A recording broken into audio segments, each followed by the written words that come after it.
Hello, good morning po. Good morning po mga mamis, mga kaibigan. Good morning po sa inyong lahat. So ngayon araw po ngayon ng Martes. So mga mamis, mga kaibigan, nakakagulat po yung nangyari sa amin kahapon. Kahapon po kasi medyo umuulan po ng konti. So ngayon, pagkatapos po, hindi pa po natapos yung ulan-ulan, mahina naman lang po yung ulan. Bigla may pumasok po na pakalakas po na hangin. Ipo-ipo po yata yun. Naku, Diyos ko po mga kaibigan, ang nang pagkatapos po yung hangin na malakas, saglit lang po, minutes, segundo lang po siguro yun. Paglabas po namin sa labas, may lumagubo na po kaagad. Sus, ang nangyari po pala mga kaibigan, yung puno po pala na malaki doon sa taas, ang katabi po ng health center, bumagsak. So ngayon, ang nabagsakan po yung wire po ng Meralco na galing po sa poste papunta po sa amin. Diyos ko, yung lumagapak pala ng malakas, yung poste na po pala namin na simento na tumba. Kasi po nabagsakan ng puno, nahatak po ng wire, galing po sa main line po talaga. Ang nangyari po nito, putol yung poste po namin. Diyos ko. Tapos yung puno doon napakalaki, nabagsak. Tapos yung mga metro po sa taas nga, 4 na metro, nakabitin na po. Yung wire po ng Meralco, nakalatag lang po sa kalsada. Mayroon po na po mga live po yun na mga na mga wire. Mayroong mga kuryente. Yung sa kabila po, naputol po yung kumikislap-kislap po. Diyos ko. Tawag ng Meralco, wala pa pong dumating hanggang ngayon. Araw-gabi na po tinatawagan namin. Hindi po namin magalaw yun kasi nga delikado, galing po sa main. Grabe, ang nakatakot. Yung panahon pa naman na yun na umulan, hindi po malakas yung ulan, tama na po. Yung mga bata po dito, sa mga bahay-bahay na may mga bata, naliligo po doon sa taas sa ulan. Buti ka mo, hindi po natamaan yung 2 bata nga nakaharap po sa puno. Grabe talaga ang Panginoon pag iniwas niya po yung bata na hindi po madisgrasya doon sa puno. So ito po ang nangyari mga mami sa puste po namin at saka sa mga puno. Ipapakita ko po sa inyo. Pero okay na lang po kasi wala pong nangyaring buhay nga nawala. Mga lang po, mga kagaya yung mga metro po tapos yung damage, tapos yung wire po naputol, pati yung sa wifi po namin napuputol po yung wire sa wifi, kaya magtawag po ulit kami. Ito po nangyari mga kaibigan. Hello, magandang hapon po mga kaibigan. So mga mamis, mga kaibigan, na disgrasya po kanina, sobrang lakas ng hangin sa kaulan. Ayan po ang aming poste sa Meralco na naputol mula dyan, naputol. Tapos, kasi nahatak po ng malaking puno po, nasa gitna po ng kalsada, di kami makadaan. Ayan po, ang poste namin, putol sa taas. Malaki na, yan, poste. Nahatak kasi ng malaking puno. Ayan. Ayan. Ang puno na malaki. Ang motor namin, natamaan ang ulo. Ayan.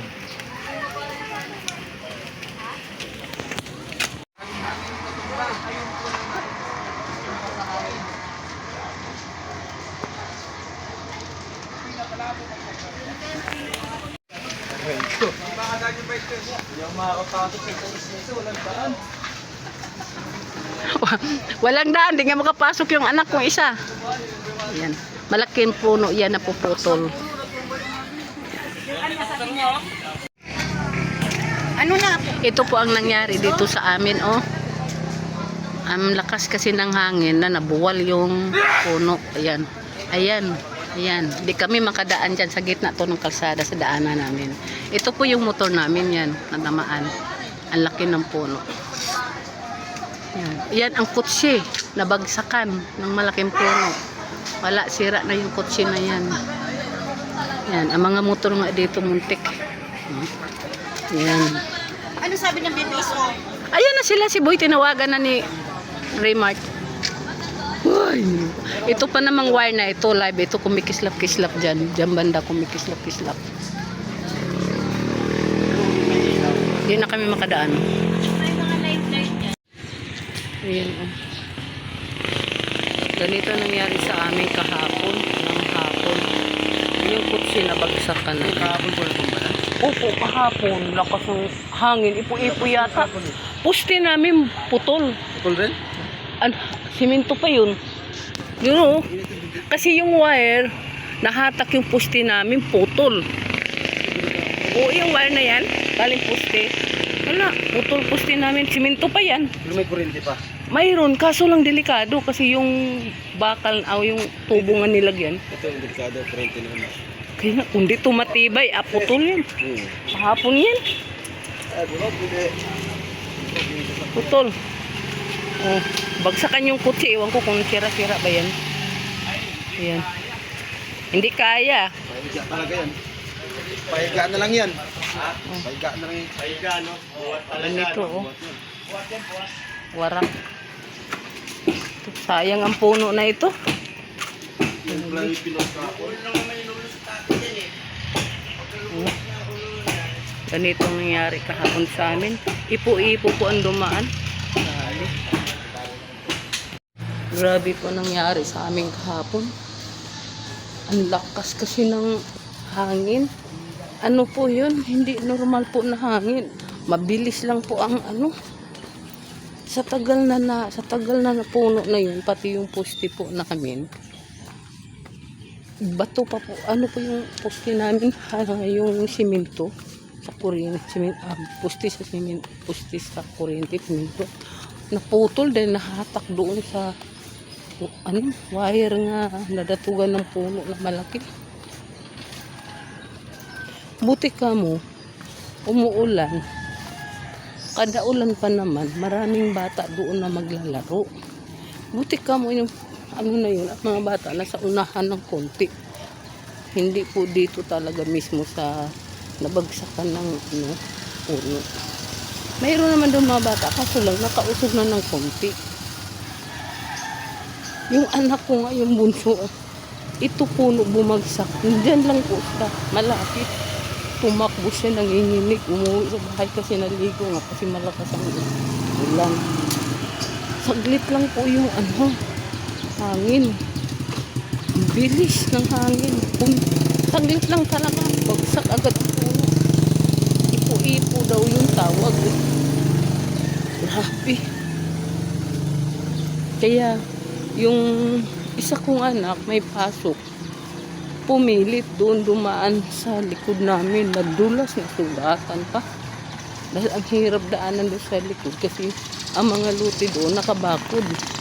Pilit siya doon sumiksik sa mga daanan. Nadulas siya. Kasi nga yung kasada na yun hindi madaanan dahil mayroon puno nga nabagsak.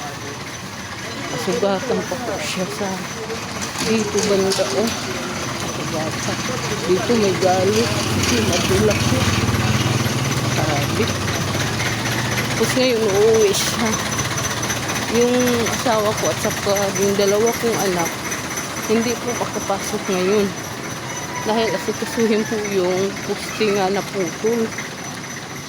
Ay, Ginoo. Ang miracle din po, nagtawag po kami kahapon. Hindi naman po dumating. Case emergency. Ang doon, natatakot kami kasi kumikislap-kislap po yung wire. Baka po, buti ka mo, hindi na po umulan. Kasi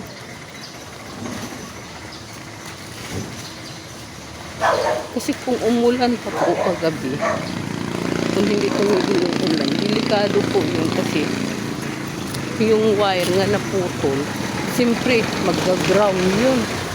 Magkaroon ng delikado sa mga tao dun sa amin. Kasi kung mo tumigil ang ulan, kung hindi tumigil yun, ako delikado ang mga wire. Magkaroon po ng ground.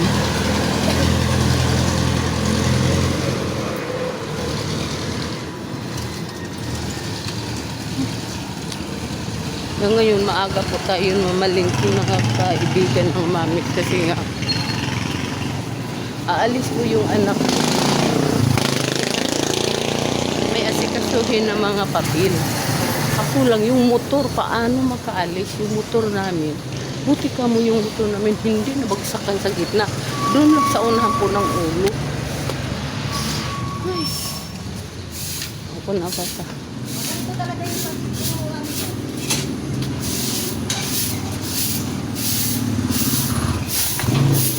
Ang ano talaga, ang disgrasya talaga, di mo talaga maasahan.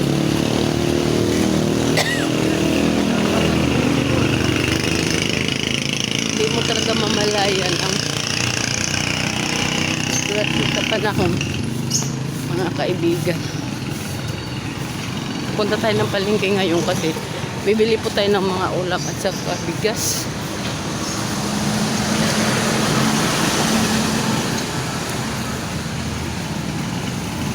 Ngayon, mainit na. Wala nang ulan. Hapon na naman, kunting ano lang. Hindi naman kahapon no? Malakas ang ulan. Pero yung hangin ng bigla talaga.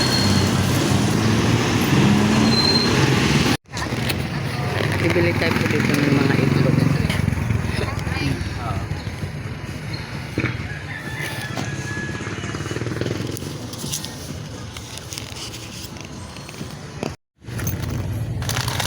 Bibili tayo na ito ng ganito. Pizzeria.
Tayo ng